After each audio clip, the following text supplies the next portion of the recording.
Here with reaction, author of the new book, How to Test Negative for Stupid and Why Washington Never Will. Guaranteed to be an incredibly entertaining book from the perspective of the one and only Louisiana Senator John Kennedy. Senator, if it's anything like the way you speak, that book's going to be a huge hit. But thanks for joining us tonight. I want to talk about Venezuela and what we're doing there. That the libs are pulling their hair out. They don't think we should be doing anything to slow down the flow of drugs. What's your perspective? Well, first, Jason, Merry Christmas. Congress went straight to hell after you left, man. We miss you. In terms of Venezuela, thank you. Peace is my soulmate. I feel great sympathy for the people of Venezuela. I feel no sympathy for the Venezuelan government led by Nicolas Maduro. And those who do have sympathy for Maduro, I suspect some of my colleagues do, they shouldn't be driving. They ought to ask for their money back on their GED. Karma's going to eat them someday. Look, the Venezuelan government is not a dictatorship. It's a criminal organization. Venezuela and Maduro, to be specific, he makes his money by selling poison to our kids and to the rest of the world and by selling illegal oil. And some of my colleagues say, well, he's not selling fentanyl. He's selling cocaine, like that's okay. I mean, look, Skillet Head, what do you think they mix the fentanyl with? Street dealers don't walk around saying, here's fentanyl, get your fentanyl right here and it'll kill you.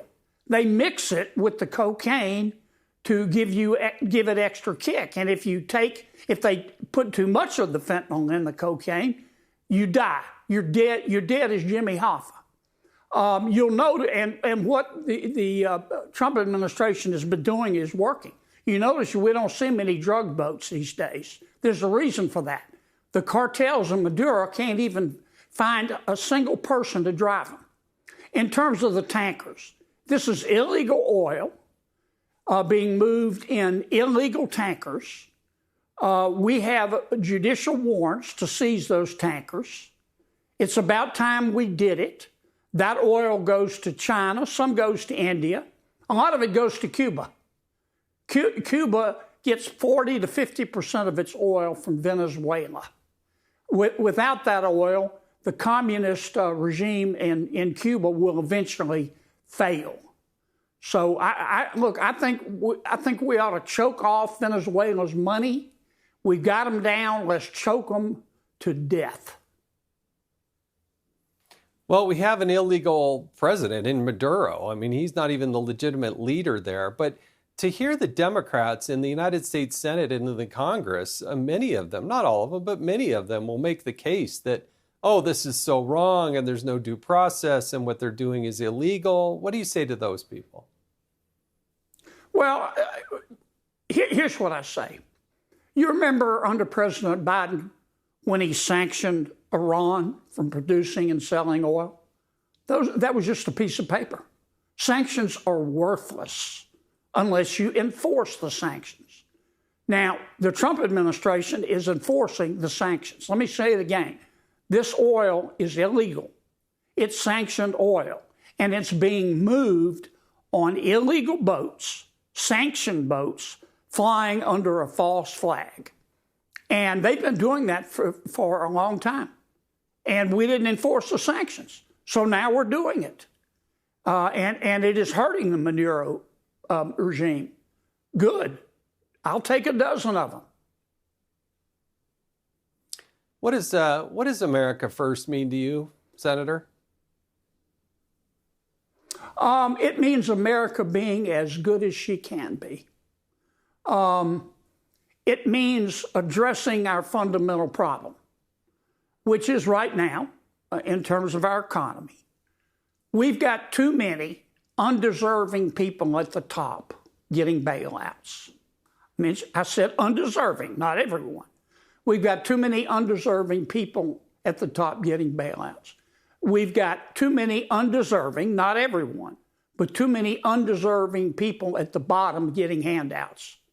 And the people in the middle get the bill. And they can't afford it anymore. Now, cost of living is going to be an issue in the midterms. We've done a lot to get inflation down.